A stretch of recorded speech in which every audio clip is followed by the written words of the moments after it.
한국물리학회에서 주관하는 양자기술 관련 특별 세션에 오신 여러분들을 모두 환영합니다. 본 특별 세션은 오늘부터 3일간 걸쳐서 진행될 예정이고요. 먼저 대중강연부터 시작됩니다.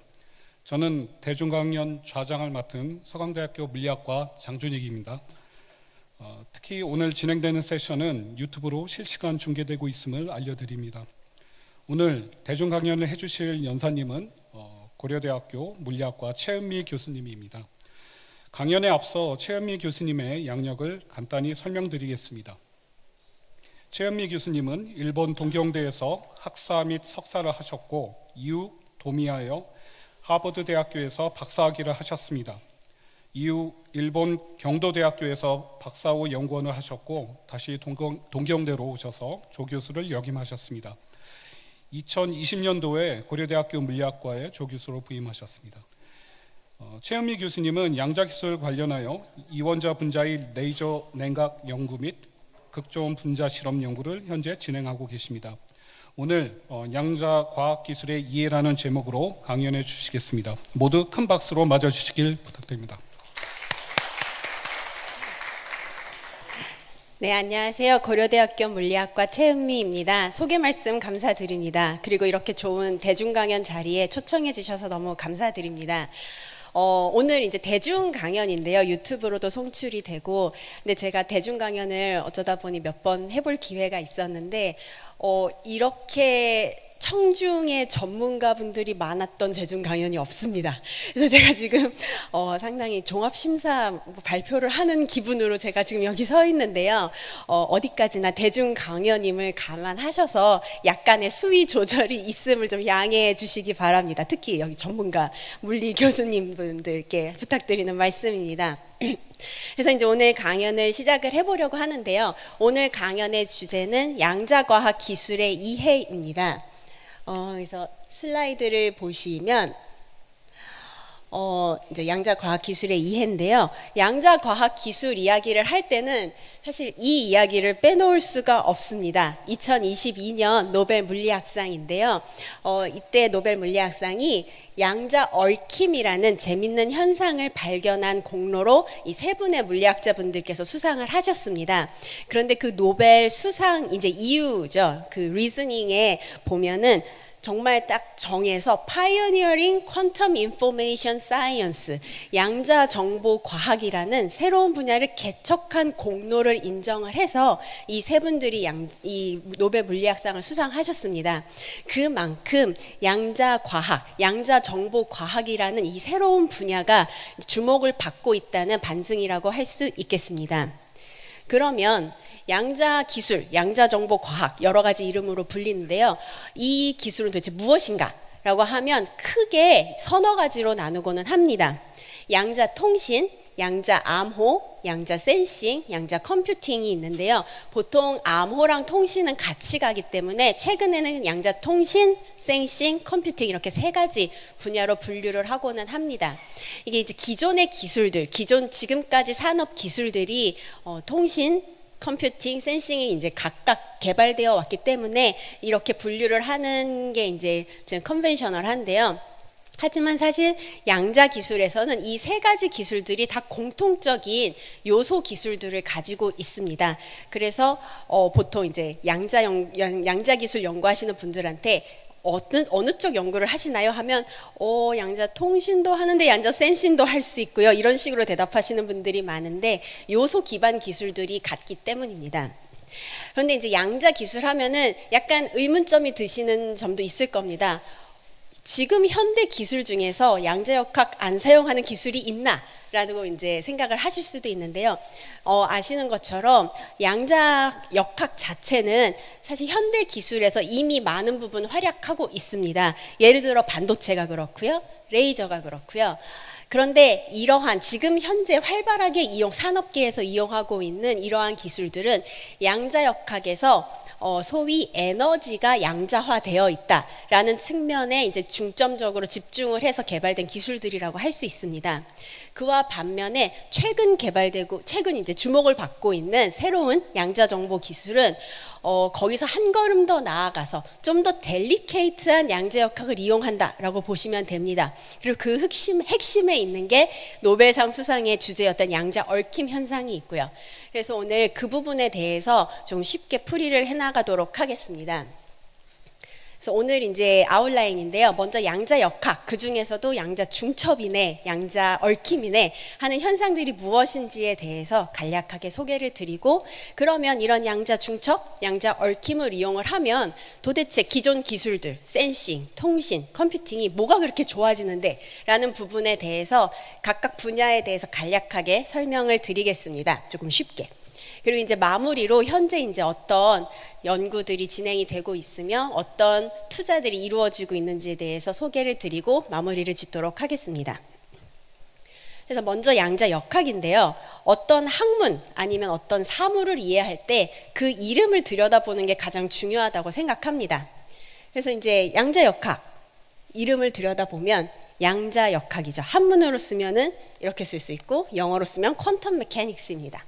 그럼 퀀텀에 이제 영어에 익숙하신 분들이 더 요즘은 많으실 수도 있으니까 퀀텀에 주목을 해보면 이 퀀텀이라는 영어 단어는 퀀터티와 뿌리가 같습니다. 퀀터티는 하나, 둘, 셋, 셀 수 있는 소위 이산적인 수체계를 의미를 하는데요. 이 얘기는 이게 양자 역학이 한때 이제 새로운 학문이었는데 그 얘기는 예전에는 이제 기존의 학문에서는 셀 수 없었던 양이 이 학문에서는 셀 수 있게 되었다라는 의미를 내포하고 있습니다. 여기서 이제 사사하고 있는 셀 수 없는 양은 그 당시에는 예를 들어 빛의 세기였습니다. 빛의 세기가 원래는 연속적으로 변한다. 0에서부터 점점 커진다라고 생각을 해왔다면 양자 역학이 도입이 되면서 광자, 빛 알갱이라는 개념이 도입이 되고 그러면은 빛의 세기가 광자 하나, 광자 둘 이렇게 셀 수 있는 이제 수체계로 전환이 된 것입니다. 즉 양자 역학이 새로 양자 역학이라는 새로운 학문이 도입이 되면서 셀 수 없는 양이 셀 수 있게 되고 그래서 이제 저희가 보통 양자 역학하면 많이 듣는 파동 물질 듀얼리티, 파동과 물질의 이중성이라는 개념이 이제 도입이 되게 됩니다. 이렇게 양자 역학이 시작되었는데요. 그러면 양자 역학이라는 학문을 다 오늘 이제 소개를 드릴 수는 없고 양자 역학의 여러 성질 중에서 양자 과학 기술에서 가장 많이 이제 쓰고 있고 가장 중요한 핵심 요소인 두 가지 양자 중첩과 양자 얽힘에 대해서 간단하게 살펴보겠습니다. 먼저 양자 중첩인데요. 양자 중첩은 0과 1이 중첩됐다, 겹쳐 있다라는 뜻입니다.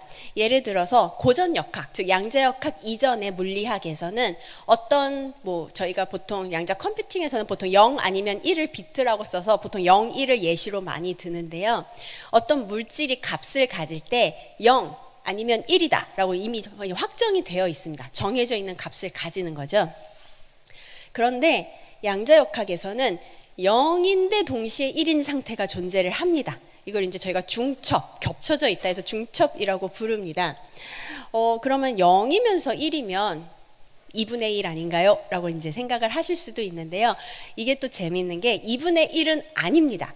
0과 1의 중첩 상태에 있는 어떤 양자 입자가 있을 때 이 입자가 0일까 1일까 하고 측정을 한다고 해보겠습니다. 그러면 측정을 하는 순간 얘는 0이 되거나 아니면 1이 됩니다. 바뀝니다. 즉 원래는 양자 중첩이라는 상태에 있었는데 측정을 하는 순간 이 양자 중첩 상태가 저희는 붕괴한다고 이야기를 합니다. 붕괴해서 0 아니면 1의 값을 갖게 되는 거죠. 그 얘기는 이 측정이라는 행위는 비가역성, 되돌릴 수 없는 이제 행위가 되고 이 측정이 양자 역학에서 상당히 또 재밌는 역할을 합니다. 이 부분을 조금 쉽게 예를 들자면 제가 좋아하는 예는 동전예가 있습니다. 동전이 앞면이 있고 뒷면이 있죠. 두 개죠. 그런데 만일 탁 쳐서 동전이 테이블에서 빙글빙글 돌고 있다면 얘는 앞면일까요? 뒷면일까요? 우리가 말을 할 수가 없죠. 돌고 있으니까 앞면이면서 동시에 뒷면입니다. 그러면 여기에서 측정이라는 개념은 저희가 테이블에서 돌고 있는 동전을 탁 치는 행위라고 할 수 있습니다. 탁 치면 0이 나오겠죠? 아니면 1이 나오겠죠? 앞면 아니면 뒷면이 나옵니다. 그리고 그 확률은 돌고 있는 각도에 따라서 정해질 겁니다. 똑바로 돌고 있다면 반반의 확률로 앞면이 나오거나 뒷면이 나오겠죠. 양자 중첩을 이런 현상이다라고 이해를 하시면 가장 좀 이해가 쉽지 않을까 생각을 합니다. 그럼 이게 이제 첫 번째 양자 중첩이라는 현상이었고요. 두 번째는 양자 얽힘입니다. 양자 얽힘은 이제는 입자를 두 개를 가지고 옵니다. 아니면 이상, 두 개 이상의 입자가 있을 때 그 각각의 입자들의 상태가 서로 강하게 얽혀 있어서 연관되어 있어서 각각의 상태를 따로따로 기술할 수 없는 상태를 의미합니다. 예를 들어서 제가 지금 여기 그림에 두 개의 입자를 가지고 왔는데요. 이 입자가 강하게 서로 연관 관계가 있어서 예를 들어 00 더하기 11 상태라고 하겠습니다. 하나가 0이면 하나는 무조건 다른 하나도 0이어야 하고 하나가 1이면 다른 하나도 무조건 1이어야 되는 얽힘 상태라고 해보겠습니다. 그러면 저희가 이런 A와 B라는 두 개의 입자가 있을 때 이 둘 다 모두 양자 중첩 상태에 있다고 또 해보겠습니다. 0 아니면 1이에요. 알 수 없어요. 지금 저희는 이제 측정을 하지 않아서 이 두 개의 동전이 소위 빙글빙글 돌고 있는 상태라고 생각하시면 될 것 같습니다. 그러면 이 상태에서 제가 이 두 개의 동전을 멀리 떨어뜨립니다. 멀리 떨어뜨린 다음에 한쪽만 측정을 합니다. 예를 들어 A라는 입자만 얘가 지금 0일까 1일까 라고 관측을 하면 그 관측을 하는 순간 뭐 A는 0 아니면 1로 나오겠죠. 0이 나왔다고 치면은 그 순간 B한테는 아무 짓도 하지 않았는데도 B도 0이 됩니다. 그리고 반대로 만일 A가 1이 나왔다면 B도 아무 짓도 하지 않았지만 1이 나옵니다. 즉 다시 동전 예를 생각을 해보면 동전 두 개가 빙글빙글 돌고 있었는데 제가 두 개를 떨어뜨렸어요. 떨어뜨려 놓고 한쪽 동전을 손바닥으로 탁 쳐서 얘가 앞면이 나왔는데 그와 동시에 이쪽 다른 동전이 아무 짓도 안 했는데 혼자 넘어지면서 똑같이 앞면이 나오는 거예요. 아니면 뒷면이 나오거나. 이 현상을 이제 양자 얽힘이라고 부릅니다. 이 양자 얽힘은 서로 멀리 떨어져 있는 입자가 어떻게든 양자 상태를 공유한다는 개념인데요. 그래서 이제 비국소적이다라는 측면에서 상당히 그 당시에 센세이션을 일으킨 이제 컨셉입니다. 그러면 이런 이제 양자 중첩과 얽힘을 설명을 드렸는데 결국 양자 기술의 핵심은 그래서 결국은 제가 오늘 소개해드릴 양자 과학 기술은 이 양자 중첩과 양자 얽힘을 얼마나 잘 만들고 얼마나 잘 유지하고 얼마나 잘 제어하는가 이게 결국 핵심입니다. 모든 기술의 근간에는 이것이 숨어 있다는 걸 일단 인지를 하시고 이제 각각의 기술에 대해서 이야기를 해보도록 하겠습니다. 그러면 이제 각각의 기술에 대해서 말씀을 드릴 텐데요. 아마 그걸 조작하시는 동안에는 안 넘어가는 것 같습니다.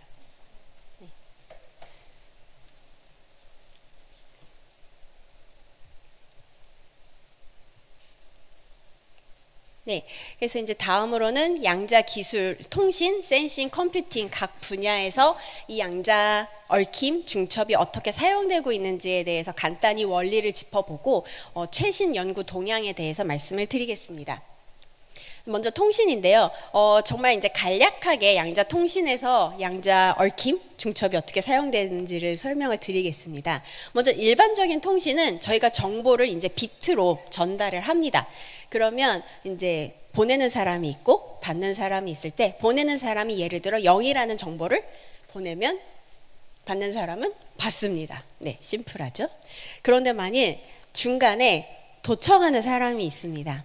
그러면 0이라는 정보를 보내다가 중간에 도청하는 사람이 살짝 엿봤어요. 0이군. 이러면서 그대로 마치 아무것도 안 한 듯이 다시 넘깁니다.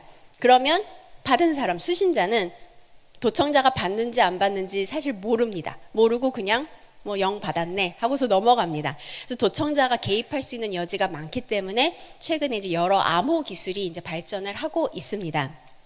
그런데 만일 이게 이제 양자 이용을 하면 어떻게 바뀌는지를 보겠습니다. 양자 통신에서는 측정에 의해서 상태가 붕괴한다는 사실과 양자 얽힘을 이제 적극적으로 활용을 하는데요. 예를 들어 송신 측에서 양자 얽힘 상태에 있는 정보를 준비를 합니다. 그리고 양자 중첩 상태에 있어요. 0 아니면 1이에요. 그리고 양자 얽힘 상태에 있는 두 개의 정보 중에서 한쪽만 보냅니다. 한쪽만 보내서 이제 제가 받습니다. 수신 이제 받는 사람이 받으면 이 받은 사람이 이 받은 후에 측정을 해서 얘가 지금은 0이 나왔네.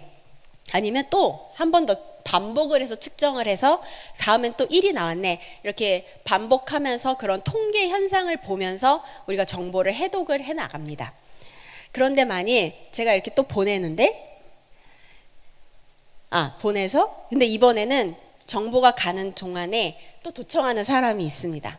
그럼 도청하는 사람은 정보를 읽어야 되니까요. 측정을 하겠죠. 자기가 받은 그 양자 정보를. 그럼 이 사람은 측정을 해버립니다. 그러면 그 순간 송신자, 보내는 사람이 가지고 있던 양자 정보도 같이 붕괴를 해버린다. 양자 상태가 붕괴를 합니다. 그렇기 때문에 받은 사람과 보낸 사람이 동시에 중간에서 내 양자 상태가 붕괴가 됐구나, 무슨 일이 있었구나, 도청을 당했을 가능성이 크겠구나 라는 것을 인지를 할 수 있고, 이건 이제 간단한 픽처이긴 하지만 결국 이런 것을 응용을 해서 좀 더 이제 보안에 강한 양자 통신망을 구축하는 것이 이제 연구에서 가장 이제 연구의 방향입니다. 그러면 양자 통신에서 어떤 구성 요소가 있는지를 이제 살펴보면, 먼저 보내는 측에서는 양자 얽힘 상태에 있는 좋은 광자가 필요합니다. 빛 알갱이가 필요합니다. 요즘 이제 통신은 이미 기존 통신도 빛으로 이루어지고 있기 때문에 양자 통신도 광자, 빛 알갱이를 이용한 통신에 대한 연구가 이루어지고 있습니다. 그렇기 때문에 단일 광자를 잘 만드는 기술, 이게 상당히 핵심 기술이고요. 그 다음에 그 광자의 양자 얽힘을 만들고 또 광자의 난수를 만들고 하는 기술들이 이제 송신 측, 이제 보내는 측에서 연구가 진행이 되고 있습니다. 보내는 그 통신망에서는 양자 리피터가 필요합니다.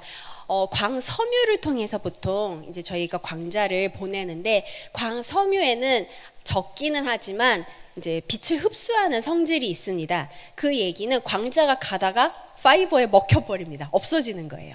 그러면 이제 정보가 손실되는 거기 때문에 이제 정보가 없어지기 전에 이제 그 양자 정보를 다시 한번 증폭 혹은 반복하는 그런 기술이 연구가 진행이 되고 있습니다. 그리고 이제 수신 측, 받는 입장에서는 광자를 효율적으로 잘 검출을 할 수 있어야 됩니다. 그래서 단일 광자 검출기 연구가 활발히 진행이 되고 있습니다. 그래서 이 양자 통신에 대한 연구는 사실 양자 기술 연구 중에서 가장 역사가 길다고도 볼 수가 있는데요. 상당히 많은 기술들이 이제 발전을 하고 있습니다. 예를 들어서 최근에 이제 제가 재밌게 본 연구 중에는 인공위성과 지상 사이의 퀀텀 키 디스트리뷰션, 결국 양자 얽힘 상태에 있는 광자쌍을 위성과 지상에서 쉐어하는 그런 연구가 이제 성공적으로 데몬스트레이트 된 적이 있고요. 그리고 또 예를 들어 4,600km에 달하는 양자 통신망을 구축한 사례도 보고가 되었습니다. 이제 활발하게 양자 통신망을 구축하고 광원을 연구하고 디텍터를 연구하는 이제 여러 활동들이 있는데요. 이 양자 통신은 보안하고도 밀접하게 연관이 있다 보니까 공개된 정보가 또 다는 아닙니다. 다들 이렇게 비밀스럽게 자기가 가지고 있는 기술들이 있을 거라고 생각을 하고, 우리나라에서도 SK라던가 KT라는 통신사들이 양자 통신 기술 연구를 많이 하고 있습니다. 특허도 많이 가지고 있고, 또 이제 세계 표준, 통신은 결국 표준의 싸움이기 때문에 표준을 가진 자가 거의 시장을 석권하기 때문에 그런 표준 시장에서도 SK나 KT가 우위를 점하기 위해서 열심히 노력하고 있습니다. 그 다음으로는 양자 센싱에 대해 이야기를 해보겠습니다. 센싱은 주변을 감지하는 장치이죠. 센서는. 그럼 일반적인 센서는 예를 들어 장치가 하나 있으면 하나가 어떤 B필드, 자기장이라 전자기장을 측정한다거나 온도를 측정한다거나 하겠죠. 근데 이런 센서가 예를 들어 100개의 센서를 준비를 한다면 통계역학적인 처리를 통하면 저희가 감도, 예를 들어 에러바죠. 오차를 10배 줄일 수 있습니다. 즉 100개를 가져오면 10개를 줄이는 거예요. 통계역학적으로. 그런데 양자 센서를 이용을 하면 상황이 어떻게 바뀌냐면 양자 센서는 저희가 양자 센서를 100개를 준비를 한 다음에 이 100개를 다 양자 얽힘 상태 혹은 조금 더 전문적인 용어로 스퀴즈드 상태로 만들면 이론적으로는 100개의 센서를 가지고 오면 100배의 감도를 실현할 수가 있습니다. 즉 저희가 오차를 획기적으로 줄일 수 있는 거죠. 그 기존의 방식과 비교를 해서 오차가 줄어든다는 얘기는 더 정확하게 측정을 할 수 있다는 거고 아니면 비슷한 정확도를 더 빨리 측정할 수 있다는 이야기가 됩니다. 그래서 더 빨리 더 정확하게 측정을 하고 그 정보를 기반으로 우리가 다양한 피드백을 줌으로써 주변 환경을 제어할 수 있는 측정하고 제어할 수 있는 능력을 가지게 되는 것입니다. 그래서 양자 센서는 정말 다양한 분야에서 연구가 진행이 되고 있는데요. 모든 주변 환경의 모든 것이 저희가 센싱의 대상이니까요. 그래서 예를 들어서 뭐 전자기장 물론이고 온도 그리고 프레셔 그 기압 그리고는 뭐 케미컬 컴포지션조차도 양자 센싱의 연구 대상이 되고 있습니다. 그래서 또 현재 어떤 재밌는 연구가 이루어지고 있나라고 제가 좀 조사를 해봤는데요. 예를 들어서 arbitrary frequency, 즉 임의의 주파수, 임의의 파장을 가진 전자기파를 양자 센싱을 통해서 측정하는 연구 결과가 발표되기도 했고요. 더 정확하게. 그리고 이런 모든 이런 측정이 스케일이 작으면 작을수록 유리합니다. 그래서 이런 양자 센서들을 칩 스케일로 개발하겠다라는 연구가 또 요즘 이제 주류로 발전을 하고 있습니다. 작으면 작을수록 더 저희가 공간 분해능이 늘어나니까요. 할 수 있는 일이 더 많아지죠. 그리고 공간 분해능이 작아지고 센시티비티, 감도가 높아지면 또 사람들은 여러 바이오 쪽에 응용도 생각을 하게 됩니다. 그래서 퀀텀 센싱이 바이오 쪽에서도 요즘 많이 연구가 진행이 되고 있습니다. 예를 들어 뭐 뇌파를 측정한다거나 몸 안에 있는 다양한 그 화학 물질들이 어떻게 움직이는지를 측정한다던가 하는 연구들을 양자 센싱, 작은 양자 센서들을 이용을 해서 이제 감도를 올리고자 하는 이제 연구들이 진행이 되고 있습니다. 그래서 양자 센싱이고요. 마지막으로 이제 양자 컴퓨팅이 있는데요. 그럼 컴퓨터, 기존 컴퓨터 너무나도 파워풀하고 이미 저희 생활에 없으면 안 되는 존재가 되었는데 이 컴퓨터가 양자랑 결합하면 어떤 이익이 있을까요? 요는 빨라진다는 건데요. 빨라질 수 있다라는 건데요. 예를 들어 먼저 양자 중첩을 생각을 해보겠습니다. 저희가 이제 컴퓨터에서 정보에 다니는 비트인데요. 3개의 비트가 있는 컴퓨터를 생각을 해보면 3개의 비트이기 때문에 8개의 경우의 수가 있습니다. 000부터 111까지 있죠. 8개의 경우의 수가 있고 이 경우의 수에 대해서 계산을 하고 싶다라고 하면 그냥 정직하게 하나씩 인풋 그 입력 측에다가 000부터 111까지 하나하나 넣으면서 계산을 하면 됩니다. 정직하게 8번 하면 되죠. 그런데 양자 컴퓨터 같은 경우는 제가 초반에 말씀드린 양자 중첩 상태가 있죠. 양자 중첩은 0이면서 동시에 1인 상태입니다. 즉 제가 양자 중첩 상태에 있는 양자 비트를 3개를 가지고 가서 이렇게 다 양자 비트 3개를 다 중첩 상태로 만들어 놓으면 이 하나의 상태에 앞서 말씀드린 이 8가지 경우의 수가 모두 포함이 되어 있습니다. 그래서 우리가 할 일은 이 하나의 상태를 이제 잘 측정을 하면서 연산을 수행을 하면 사실 이 8가지 경우의 수에 대한 정보를 다 얻을 수가 있다는 장점이 있습니다. 그래서 여러 경우의 수를 한 번에 계산할 수 있다라는 이제 장점이 있고요. 두 번째는 양자 얽힘을 이제 이용을 합니다. 양자 얽힘은 사실 조금 더 복잡하지만 정말 단순하게 이해를 해본다면 양자 연산을 여러 가지를 한 번에 할 수 있는 포텐셜, 능력을 가지고 있다라고 말씀드릴 수 있습니다. 예를 들어서 제가 여기 12개의 비트, 이제 기존 컴퓨터의 비트를 가지고 왔는데요. 다 0이라고 해보겠습니다. 이 다 0인 상태의 비트를 다 1로 바꿔주고 싶습니다. 그러면 그냥 또 정직하게 12번 한 번에 하나씩 바꿔주면 됩니다. 12번 계산을 하면 되죠. 하나 바꿔주면 됩니다. 그런데 만일 제가 이제 양자 비트를 가지고 왔어요, 이번에는. 그래서 12개의 이 양자 비트들을 다 양자 얽힘 상태로 만들어줍니다. 그러면 얘네는 이제 공동 운명체예요. 다 같은 상태를 쉐어를 해야만 합니다. 그렇기 때문에 뭐 측정이건 아니면은 뭐 여러 가지 펄스를 가하건 하나의 상태를 한 번의 연산만으로 이 모든 아이들의 양자 상태를 바꿔줄 수가 있습니다. 간단하게 이야기를 하면. 그래서 결국 이제 양자 얽힘을 잘 활용하면 우리가 어떤 연산을 수행하는데 필요한 횟수를 획기적으로 줄일 수 있다라고 말씀드릴 수가 있습니다. 제가 여기 보여드린 예는 사실 비트가 아직은 개수가 작아서, 예를 들어 아까 처음에 양자 중첩되는 3개의 비트였죠. 그러면은 8번 한 거를 한 번으로 줄이고 이런 정도의 이제 베네피션, 이익이었다면, 이게 이제 양자 비트의 개수가 많아지면 많아질수록 점점 더 이제 그 효과가 커지게 됩니다. 그래서 저희가 얻는 이익이 더 많아지는 거죠. 그래서 이제 양자 컴퓨터에 다들 많은 관심을 가지고 있고, 이제 특히 이제 지금은 많이 쓰이지 않는 RSA라는 공개키 암호 이제 방식, 이 소인수분해에 기반한 가장 단순한 암호 키인데요. 이 암호 같은 경우 이 암호를 해독하는데 양자 컴퓨터가 아주 뛰어납니다. 양자 컴퓨터가 잘하는 연산이 몇 개가 특히 있는데, 그 중에서 암호 해독, 이 소인수분해가 양자 컴퓨터가 이제 특출나게 잘하는 계산 중에 하나입니다. 그래서 슈퍼컴퓨터라면 예를 들어 뭐 100만 년 이상 걸리는 이 해독, 암호키 해독을 양자 컴퓨터로 알고리즘을 잘 짜면, 이상적인 양자 컴퓨터로 1초 정도면 이 문제를 풀 수 있다고 합니다. 그래서 이제 암호 분야에서 이 양자 컴퓨터가 상당히 요주의 대상이고, 그래서 이제 양자 컴퓨터 개발이 상당히 활발히 이루어지고 있습니다. 그러면 양자 컴퓨터 이제 많이들 들어보셨을 때문에 많이 들어보셨을 텐데, 현재 어떤 연구가 진행되고 있는지 잠시 살펴보겠습니다. 일단은 현재 양자 컴퓨터들은 소위 니스크라고 부릅니다. 좀 아직 에러가 커요. 아직 하나하나의 에러가 커서 써먹을 수 있을까? 약간 퀘스천 마크인 상태입니다. 에러가 좀 크고요. 그리고 스케일, 큐빗의 개수도 많다고 할 수는 없지만 그렇다고 적지도 않은 좀 그런 애매한 상태입니다. 한 100개에서 1000개 사이에 이제 큐비트들이 많이 구현이 됐는데요. 이 상태를 저희가 니스크 시대라고 부르고 있습니다.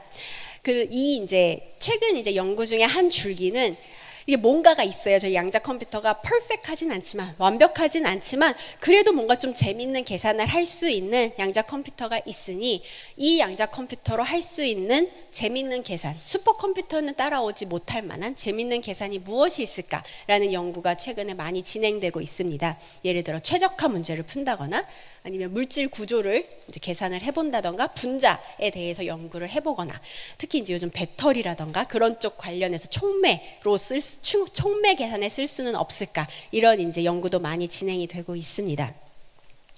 그리고 이제 그래서 최근에는 이렇게 아직 불완전하지만 이렇게 좀 에러가 있는 컴퓨터도 쓸모가 있습니다라는 이제 논문이 나오기도 했습니다. 그 다음에는 당연히 아직 이제 100개에서 1000개의 큐비트가 있는데, 예를 들어 암호 해독을 제대로 하려면 적어도 한 5000개의 큐비트는 있어야 된다라는 이런 연구들이 있습니다. 물론 어느 정도 에러를 가정한 연구이긴 하지만. 그래서 당연히 현재의 연구의 큰 줄기 중 하나는 큐비트를 늘리는 겁니다. 1000개, 10,000개 가고 싶다라는 게 이제 연구자들의 목표고요. 최근에 작년 말인데요. 작년 말에 스핀 기반 양자 컴퓨터로 1000큐비트를 돌파했다. 이때는 중성 원자 기반이었는데요. 중성 원자 기반의 양자 컴퓨터에서 먼저 1000큐비트를 넘어섰고요. 그리고 나서 따라서 IBM이 초전도 큐비트에서 또 1000큐비트 이상을 가지는 양자 컴퓨터를 발표하기도 했습니다. 특히 IBM 같은 경우는 대기업이라 그런지 로드맵을 좋아해요. 그래서 로드맵이 이미 다 웹페이지에 공개가 되어 있는데요. 보시면은 2025년에는 벌써 4000개의 큐비트를 이제 달성을 하겠다라고 이제 제시가 되어 있습니다. 상당히 내년에 어떻게 될지 기대가 되는 상황입니다. 그리고는 이제 또 다른 줄기는 에러를 줄이는 겁니다. 지금 저희가 아직은 에러가 큽니다. 컴퓨터 같은 경우, 그 기존의 컴퓨터 같은 경우는 에러가 정말 작습니다. 사실 에러가 있는 컴퓨터는 아무도 쓰고 싶지 않죠. 계산을 했는데 100번 했는데 한 번 틀리면 어디다 써먹겠습니까? 그래서 기존 컴퓨터 같은 경우는 보통 정확도를 표현을 할 때 저희가 5 nines라는 표현을 영어로 많이 쓰는데요. 99.999%의 정확도는 적어도 가지고 있어야 된다라는 게 이제 이론하시는 분들의 정설입니다. 근데 현재는 플랫폼마다 다르고 연산마다 다르지만 최고 기록이 이 양자 컴퓨터에서는 99.99입니다. 9가 아직 모자라요.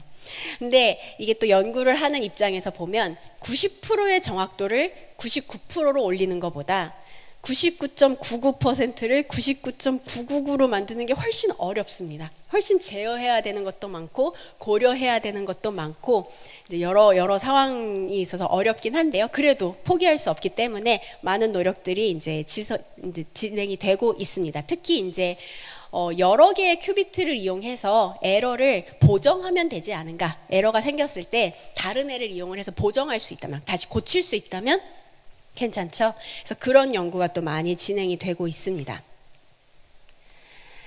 그래서 최근에는 그렇게 에러 보정까지 다 해서 48개의 로지컬 큐비트, 그러니까 물리적으로는 한 200개의 큐비트를 이용을 해서 근데 에러 보정, 이제 뭐 몇 개는 그냥 보조 큐비트로 써서 에러 코렉션 해가면서 48개의 논리 큐비트를 만들었다. 데몬스트레이트 했다라는 연구 발표가 작년 말이었던 걸로 네, 2023년 12월인데요. 그때 이제 또 발표가 돼서 또 이제 이 업계에서 또 환호하는 결과를 얻기도 했습니다. 그리고 이제 마지막으로는 또 이제 새로운 플랫폼을 찾아 다니는 연구가 있습니다. 지금 현재 양자 컴퓨팅에서 선두를 달리고 있는 몇몇 플랫폼들이 있는데요. 뭐 초전도 큐비트, 중성원자, 이온 이런 유명한 아이들이 있는데요.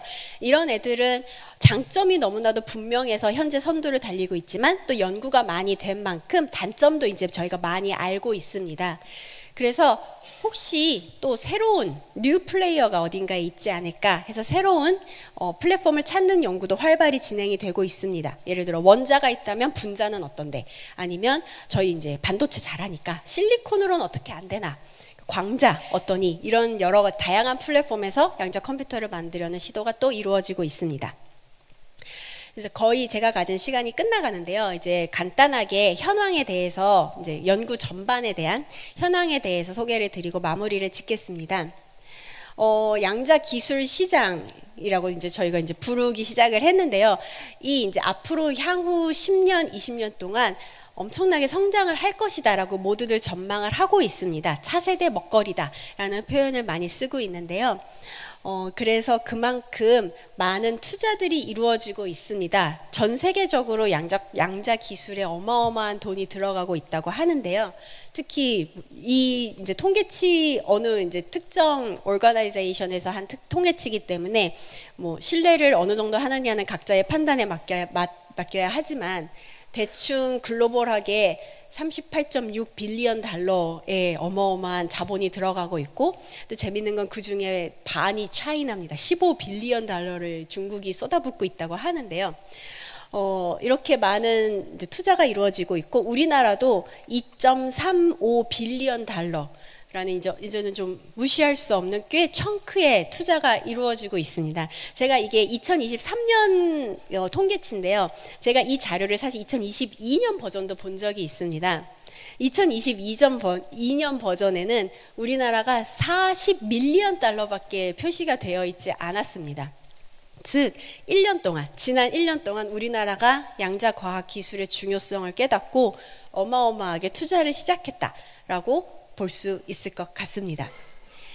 그래서 실제로 우리나라가 2022년에 양자 기술을 12대 국가 필수 전략 기술로 선정을 하고 이제 많은 연구 투자를 하고 있는 상황이고요.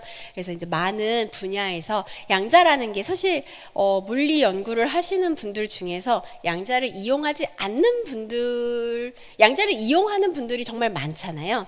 그래서 양자 정보 과학이라는 이 새로운 이머징 필드에 많은 과학자들이 관심을 가지고 다 같이 연구를 진행하자라는 의미에서 이제 우리나라 정부에서 많은 힘을 쏟고 있습니다. 네, 그래서 이제 정말 마지막 슬라이드인데요. 양자 기술은 결국 양자 중첩과 얽힘을 이용한 기술이라는 제가 설명을 드렸고, 그 양자 중첩과 얽힘을 이용해서 하이스피드 더 빠르고 하이 세큐리티, 더 보안이 좋고 보안이 확실하고 그리고 하이 센시티비티, 더 감도가 좋은 다양한 기술을 개발하는 일련의 트렌드라고 할 수 있습니다.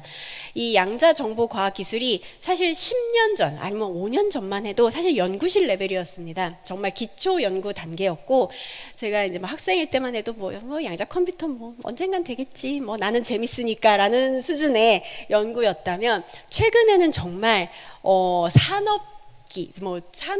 산업기로 도약하고 있는 정말 재밌는 전환기라고 말씀드릴 수 있을 것 같습니다. 그래서 이제 양자 기술이 잘 정립이 된다면 보안, 신물질 개발, 그리고 신에너지 창출 등의 다양한 분야에 활약할 수 있지 않을까 싶고 지금이 정말 재미있는 시기이기 때문에 많은 연구자들의 관심이 필요한 시기라고 할 수 있을 것 같습니다. 네, 이것으로 강연을 마치겠습니다. 감사합니다.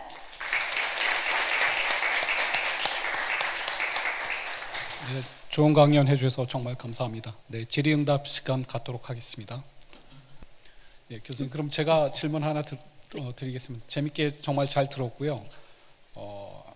아까 양자 통신 분야에 있어서 양자 리피터도 좀 말씀해 주셨는데 고전적인 리피터하고 어떤 메커니즘이 다른 거하고 어떻게 다른지 좀 설명해 주셨으면 좋겠고 리피터의 그 간격도 한 어느 정도 되는지 좀 말씀해 주시면 좋겠습니다. 네, 그 양자 리피터에서 핵심은 결국 양자 얽힘인데요. 양자 정보를 소위 복사를 해야 되는 과정이기 때문에 양자 상태는 읽으면 그 순간 붕괴를 하잖아요. 그러니까 읽지 않으면서 복사를 하는 기술이 필요합니다. 근데 사실 양자 상태는 복사할 수 없다라는 유명한 이론이 있기 때문에 저희가 보통 한 입자 3개를 가지고 와서 다 양자 얽힘을 이렇게 순차적으로 만들어 가면서 하나는 측정을 안 하고 다른 애들만 이렇게 측정을 하면서 이렇게 양자 얽힘 그 양자 상태를 옮겨가는 텔레포테이션이라고 저희가 보통 표현하는데요. 그런 식으로 양자 정보를 카피는 아니죠. 텔레포테이션 옮겨서 이제 리피터에 활용을 합니다.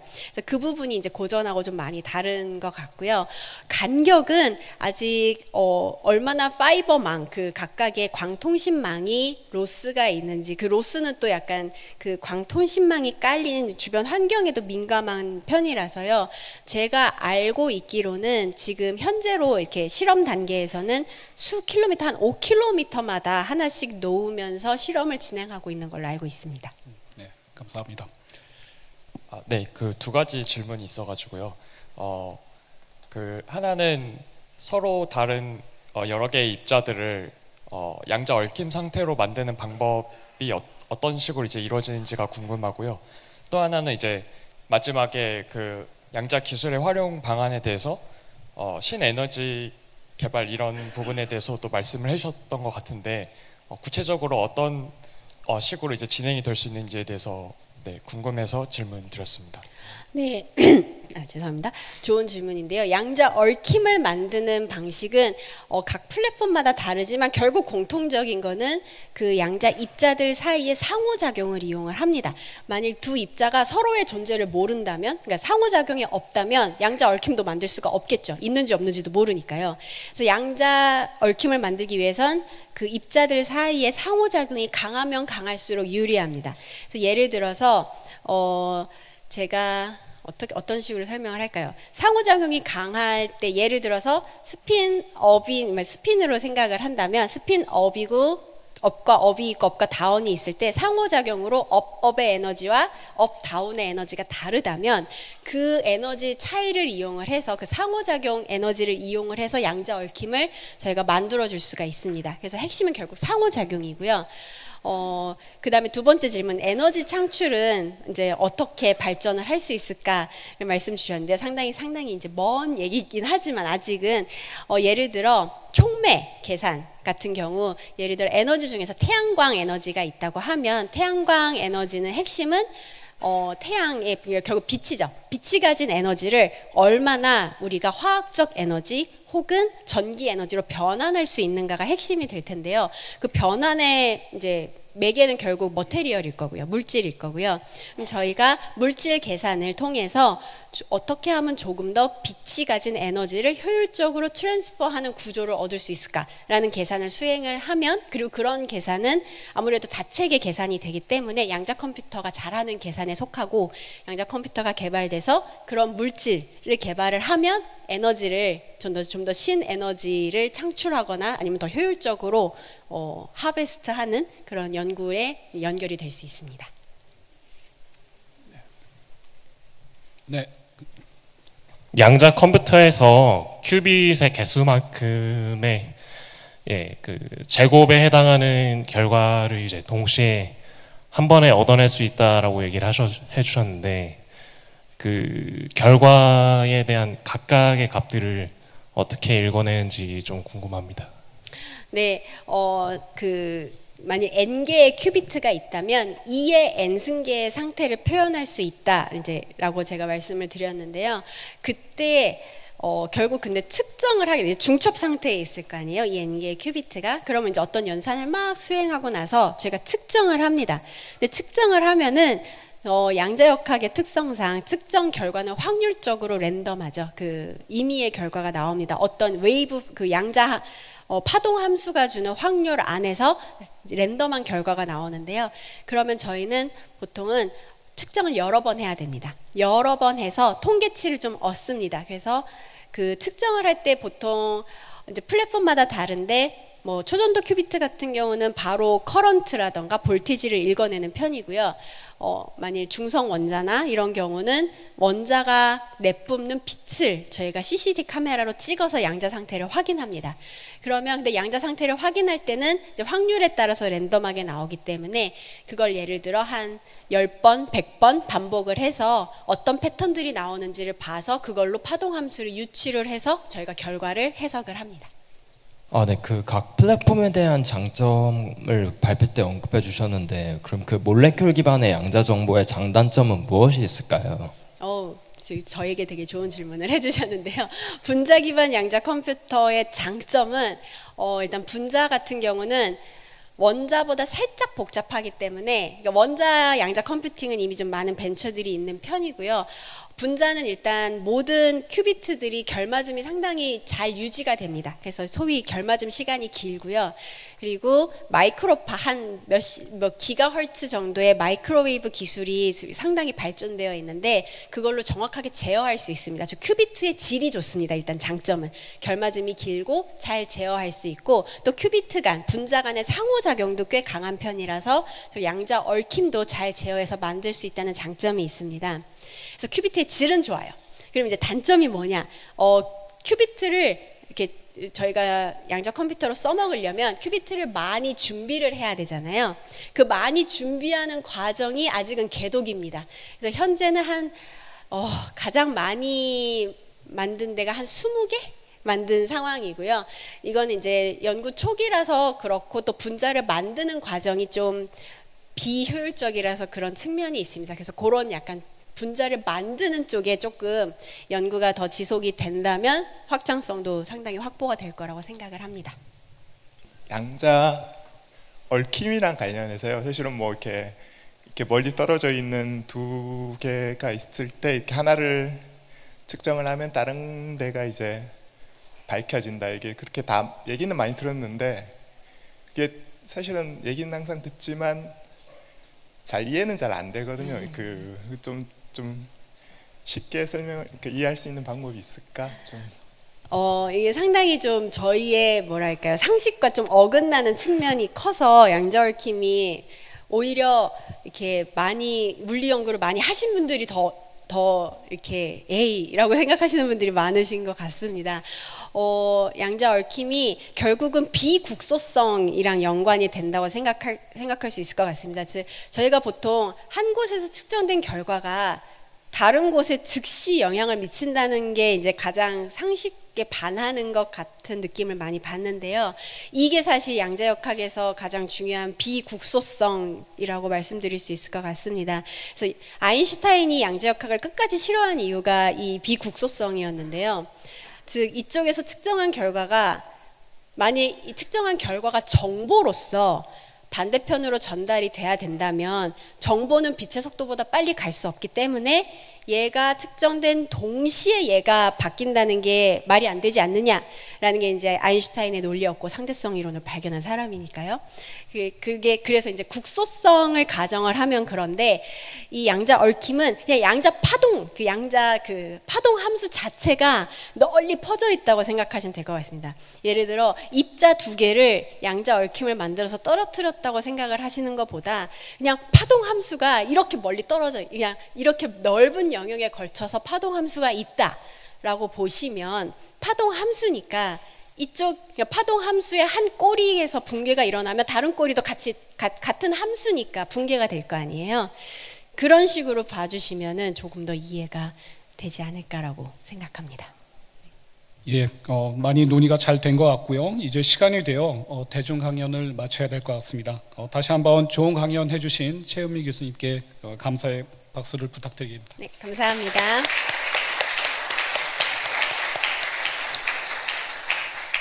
예, 잠시 휴식 후 오프닝 세레머니가 11시부터 있으니 많은 관심을 갖고 계속 참여 부탁드리도록 하겠습니다. 고맙습니다.